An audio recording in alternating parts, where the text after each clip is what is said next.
uZolani Bongco ngumsasazi ozenzele igama kwezemidlalo. Waqala ukusasaza ngonyaka 1987. Lo kaBongco wenza udliwano-ndlebe nomdlali weqakamba owaziwayo wakwilizwe lase-West Indies uGary Sobers. Waphinda wafumana iwonga le-Hall of Fame elinikwa lijelo losasazo e-SABC.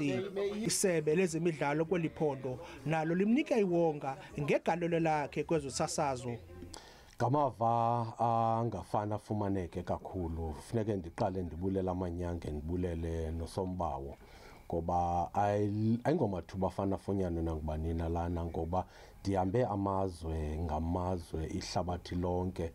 Ndishiya nabantwana bam bekhuliswa ngumama wabo, mna ndingakwazi ukuba khona kubo. Imanyano yeqakamba iCricket South Africa yamthijize iwonga ngegalelo lakhe kwiqakamba. uZolani Bongco ufunde lukhulu kumagqala osasazo afana Peter Bacela, Stan Musiya kunye noGiven Ntlebi.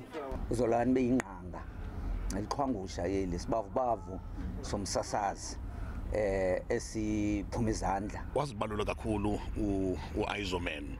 Ufika ke phambi kwam kancinci apha eRadio Xhosa phaa, mna ndifike ngo-1989 ndimncinci, nabo bekhona ke belapha phambi kwam. Lo msasazi wezemidlalo uthi ufuna ukudlulisa amava wakhe kubasasasi abaze ngobuso elizweni. NdinguZolani Moya weendaba ze-SABC, ndisegqaberha kwiphondo leMpuma Koloni.